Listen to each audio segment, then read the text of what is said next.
Ya, halo, balik lagi di SB Project. Di sini gue pengen share lagi nih tentang seputaran screen recorder untuk DAW. Ini yang terbaru ya, karena sebelumnya banyak sekali video-video ini gue buat yang membahas tentang screen recorder khususnya untuk DAW. Nah, di sini gue pengen cerita bahwa mungkin teman-teman yang udah subscribe channel ini sudah lama mungkin udah tahu ya, SB Project itu pasti kebanyakan kontennya ya screen recorder gitu.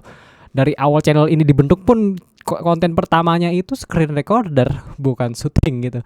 Nah, di sini gue pengen pengen kasih tahu ke teman-teman bahwa gue main screen recorder itu sudah lama. Sebelum gue main DAW pun gue sudah main screen recorder, dan software yang gue coba itu sudah berbagai macam ya. Walaupun belum semuanya, tapi gue sudah mencoba banyak sekali software screen recorder. Dan sampai saat ini mungkin teman-teman tahu bahwa gue sekarang masih menggunakan software OBS. Oke, kenapa gue pakai software OBS? Jawabannya itu sebenarnya simpel banget, karena OBS itu yang pertama itu gratis, yang kedua itu gratis, dan yang ketiga itu gratis. Jadi software OBS ini adalah software yang memang sudah gratis dari website resminya. Artinya gue tidak harus membeli atau tidak harus mengcrack software ini. Karena kalau misalkan gue menggunakan software yang crack itu sangat berbahaya untuk kesehatan dari sistem komputer gue. Oke, kita lupakan dulu tentang OBS. Nah, sekarang gue pengen bahas tentang DAW. Nah, kalau kita misalkan mau merekam DAW di software OBS ini, ada beberapa komplikasi menurut gue yang agak sedikit ribet ya, dan ketika kita dapat settingannya ada plus minusnya. Nah, kalau kita ingin merekam suara dari DAW itu kan pada umumnya mengeluarkan suara lewat driver yang namanya ASIO. Nah, sedangkan driver ASIO itu tidak terdeteksi di dalam sound manager ya, atau istilahnya apalah. Kalau misalkan kita masuk ke control panel seperti ini, misalkan gue buka control panel ya, lalu kita masuk ke hardware and sound, dan kita masuk ke sound. Tunggu beberapa saat karena komputer kentang itu lama mikirnya. Nah, karena ASIO itu tidak akan terbaca di sini pergerakan sinyalnya. Itu dia yang jadi masalah. Beda kalau misalkan kita main game gitu, langsung kedengeran audionya, langsung bisa kedeteksi di sini. Tapi kalau di DAW itu nggak begitu ceritanya, coy. Itu harus ada beberapa langkah yang harus teman-teman lewati supaya audionya itu bisa kedetek di sini. Dan ketika audionya sudah kedetek di sini, itu baru bisa direkam di software OBS. Nah, seperti itulah. Jadi ibarat kata OBS itu dia tidak bisa membaca driver ASIO untuk mengcapture audio dari sumber yang direkam oleh OBS. Gampangnya seperti itu aja lah. Walaupun gue tidak terlalu ahli mengenai sistem ini, kayak gue cuma sharing berdasarkan apa yang sudah gue alami aja sebelumnya. Oke, kita lupakan dulu sejenak tentang driver. Intinya teman-teman harus menggunakan driver ASIO ya kalau misalkan teman-teman ingin menggunakan DAW. Nah, di sini ada celah berarti ya. Kita harus bisa mengakali, kita harus cari yang namanya software ASIO yang bisa ngebagi suaranya itu ke dalam sistem yang ada di Windows. Jadi supaya suaranya itu bisa kedeteksi di Windows. Nah, di situ menurut gua ada plus minusnya. Nah, sekarang gua akan coba kasih tahu teman-teman tentang plus minusnya. Yang pertama, gue sudah mencoba ASIO link, dan itu menurut gua agak sedikit susah ya. Walaupun bisa, itu agak sedikit susah ya minusnya. Kemudian gue sudah mencoba yang namanya VB Audio, yang dari Banana itu kalau nggak salah, apa dari VB Audio gue lupa. Pokoknya nama software itu kalau nggak salah Voicemeeter. Nah, itu bisa aman, tapi latensinya tinggi. Nah, yang jadi masalah di situ. Jadi kalau misalkan gue pengen live streaming, mungkin teman-teman sudah sering nonton gue live streaming main gitar langsung gitu tanpa merasakan ada kendala latensi. Nah, itu gue menggunakan, nanti akan gue cetak lagi. Nah, itu nggak bisa kalau teman-teman pakai Voicemeeter dari VB Audio, itu teman-teman nggak bakal bisa lakukan itu karena itu latensinya sangat tinggi. Kalau misalkan dipaksa pakai buffer yang kecil, itu akan patah-patah dan itu akan mengganggu kualitas audio dari apa yang di-capture dari software screen recordernya. Oke, kemudian gue menggunakan software ASIO yang lain ya. Namanya itu adalah FL Studio ASIO. Nah, itu bisa juga, tapi latensinya masih tinggi, dan juga hardware gue tidak mau connect ke FL Studio ASIO karena gue pakai Standbox itu kayak di lock gitu sistemnya biar dia nggak bisa sharing gitu menggunakan ASIO yang lain. Ya, Standbox itu yang gue gunakan itu adalah Standbox UR824. Dia itu nggak bisa dipakai ke VB Audio, nggak bisa dipakai ke ASIO Link, nggak bisa dipakai ASIO for All. FL ASIO juga nggak mau. Jadi dia, kalau yang gue pakai sekarang ini adalah Standbox UR824, dia hanya mau pakai driver dia nggak mau pakai driver pihak ketiga untuk menjalankan interface-nya dengan komputer. Nah, itu dia. Nah, terus ada lagi celah yang lain, yaitu menggunakan Restream. Restream itu gratis, latensinya rendah. Nah, cuman yang jadi masalah yang baru itu adalah kadang-kadang di beberapa kasus yang mungkin sistem komputernya sudah ngaco atau entah apa gitu kendalanya, dia nggak bisa ya, nggak bisa muncul audionya. Jadi kalau teman-teman misalnya pakai Restream kayak gini, kayak gua gini yang lagi gue pakai sekarang, cuman ini lagi nggak gue aktifkan, jadinya gue tidak pakai Restream untuk saat ini.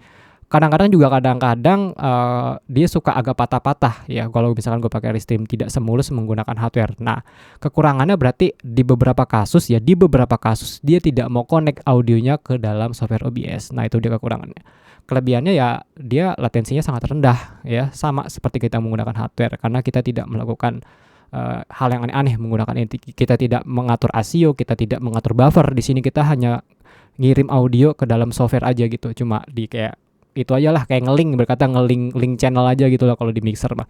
Seperti itu ibarat katanya ya. Kemudian yang terakhir itu adalah menggunakan loopback bawaan hardware dari interface ya. Jadi pastikan teman-teman menggunakan hardware yang ada loopbacknya. Nah, di sini ada plusnya. Plusnya itu adalah benar-benar powerful karena kita menggunakan driver bawaan dari Soundcard. Yang kedua itu latensinya sangat rendah, jadi kita bisa melakukan proses main langsung gitu di depan software screen recorder. Jadi kita tidak ada masalah latensi di sini. Jadi masalah latensi, masalah bug error itu hilang kalau kita menggunakan loopback bawaan dari interface. Nah, itu dia keunggulan. Nah, kekurangan apa? Yaitu kekurangan yang pertama mahal. Karena interface-nya itu harganya pasti di atas harga 2 juta kalau misalkan yang ada loopback-nya. Kemudian yang kedua, tidak semua hardware Soundcard ada fitur yang namanya loopback. Jadi tidak semua interface memiliki fitur loopback. Nah, di sini harus teman-teman garis bawah ya. Jadi contoh interface yang ada loopback itu kayak Stenbook UR series kayak UR44, UR824 yang gue pakai sekarang, terus ada Audion Evo, ada Presonus Studio 24, kalau enggak Presonus Series Studio kalau yang warnanya hitam-hitam itu. Kemudian gue lupa, pokoknya hampir banyak sekali yang bisa ada fitur loopback. Cuman ada juga interface yang tidak ada fitur loopback. Yang jelas yang brand yang gue sebutkan tadi itu pasti bisa digunakan untuk loopback. Nah, loopback itu apa? Jadi loopback itu artinya jadi di loop aja, diputar balik routingnya. Jadi dari output masuk lagi ke input. Jadi misalkan interface nih outputnya LR dimasukin lagi ke input, jadinya yang kebaca di dalam sistem screen recorder itu adalah input bukan output yang di capture. Jadi pada saat kita menggunakan software screen recorder yang kita pilih itu inputnya alias mikrofonnya, bukan dari outputnya. Nah, seperti itulah gampangnya kalau kita ngomongin loopback. Sorry nih agak ceplos-ceplos karena ini gue non script dan kita random aja ngomongnya. Dan sekarang gue pengen coba share settingan tentang OBS. Nah, teman-teman harus tahu, sekarang teman-teman bisa lihat bahwa kenapa gambarnya kecil banget mas, kenapa di handphone gue bisa nggak kelihatan. Nah, itu dia karena sekarang gue sudah pakai 4K. Beberapa bulan terakhir ini gue sudah menggunakan setup 4K untuk kebutuhan productivity gue, dan gue sekarang hanya menggunakan 2 buah layar monitor. Yang pertama itu layar utama gue seperti ini, dan yang kedua itu adalah layar monitoring gue untuk software OBS-nya di atas. Mungkin kalau teman-teman lihat kamera gue yang ini bisa kelihatan bocoran di atas sedikit itu ya. Nah, itu dia. Jadi gue masih menggunakan 2 buah layar monitor karena kalau misalnya pakai satu monitor kadang-kadang kalau untuk screen recorder agak susah monitornya, karena kunci suksesnya screen recorder itu harus ada yang dimonitor ya, entah itu dari software screen recordernya atau dari yang lain-lainnya. Kita bisa standby biasanya, kalau misalkan mau monitoring pasti software screen recordernya dan test manager biasanya. Kadang-kadang ya test manager gue baca karena untuk melihat kondisi performa komputer gue, itu aja. Nah, sekarang gue pengen ngomong pakai 4K karena ya selama ini gue screen recorder 4K beberapa waktu terakhir ini aman aja, nggak ada masalah. Walaupun spek komputer gue bener-bener kentang, gue tidak merasakan ada proses lagging, gue tidak merasakan ada proses buffer yang melompat-lompat di dalam software DAW gue. Dan ini bisa dilakukan karena gue menggunakan GPU atau Graphic Processor Unit. Jadi pastikan teman-teman kalau misalkan teman-teman ingin melakukan proses screen capture atau screen recorder DAW, gue saranin pakai GPU, jangan pakai integrated graphic processor ya. Karena kalau misalkan teman-teman masih pakai IGP atau bawaan dari onboard dari CPU-nya, itu nanti kebagi tuh processingnya antara CPU sama IGP-nya, dia mikir 2 kali dan itu performanya bisa bikin ngadat-ngadat. Nah, jadi saran gue kalau misalkan teman-teman pengen merasakan aman dan nyaman melakukan proses screen recorder, pastikan teman-teman menggunakan GPU tambahan.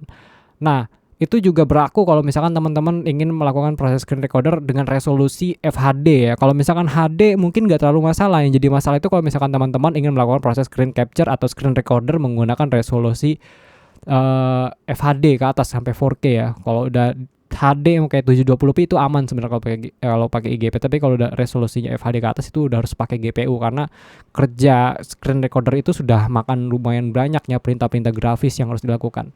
Nah, oke. Sekarang kita akan masuk ke dalam settingan yang gua gunakan untuk software OBS ya. Sorry agak bocor hujan karena studio gue treatment noise proofing.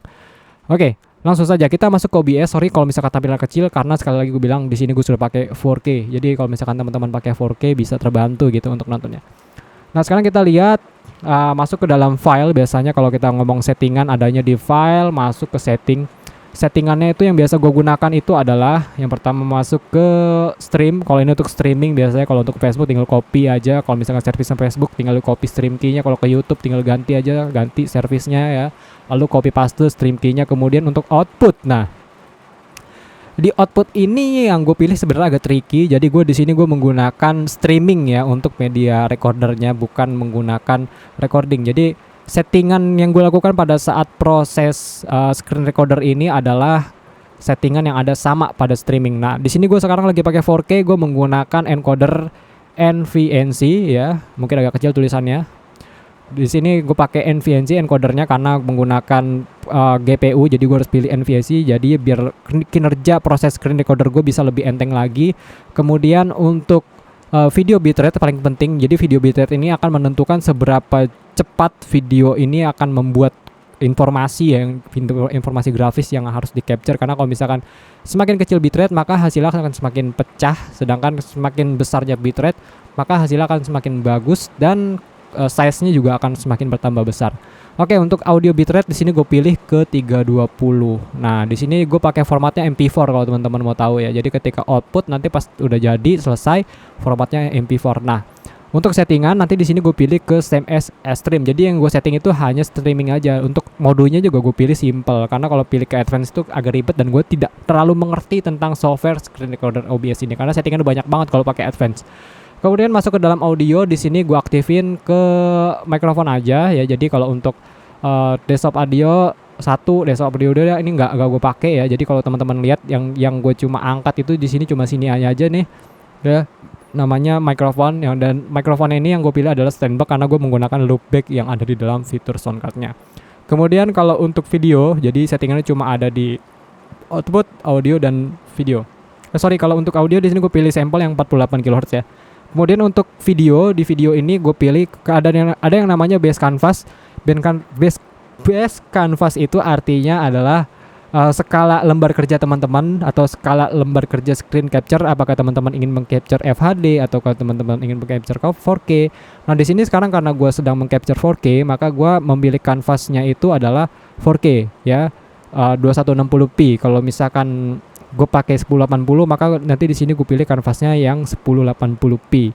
Nah, untuk output gue samain. Kalau misalkan gue lagi screen capture 1080 atau FHD maka gue pilih outputnya yang 1080 atau FHD. Kalau misalkan lagi pakai 4K begini ya gue samain, berarti gue pakai 2160p. Nah, untuk downscale filternya gue pilih ke Lanczos ya, yang 36 sampel. Kemudian untuk FPS di sini gue pilih ke 30 fps.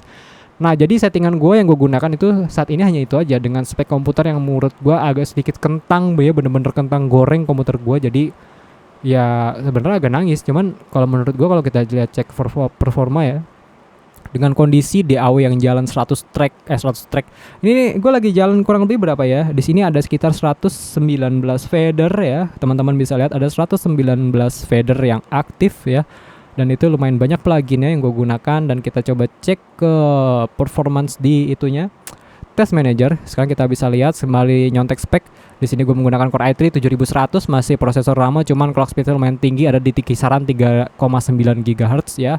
Dengan jumlah core atau jumlah inti sebanyak 2 core dan untayannya atau thread ada di 4. Jadi komputer gue menggunakan prosesor Intel Core i3 2 core 4 thread ya. Ini ibarat kata masih kayak komputer core tuh kuat lah. Kemudian untuk memori di sini gue menggunakan 2 channel, masih speednya 2400 MHz karena ini DDR4 yang kentang menurut gue. Jadi gue masih menggunakan 2400 MHz di 2 keping atau 2 channel. Di sini gue menggunakan 8 kali 2 GB, artinya di sini gue menggunakan 16 GB untuk memori. Karena kalau misalkan gue pakai satu buah atau satu slot channel yang ada di memori itu screen recorder gue agak sangat terganggu ya, patah-patah videonya ketika di selesai atau di stop proses recording ini. Kemudian untuk storage di sini gue menggunakan SSD, lagi-lagi SSD. Pokoknya gue pakai SSD yang hard disk itu cuma ini doang.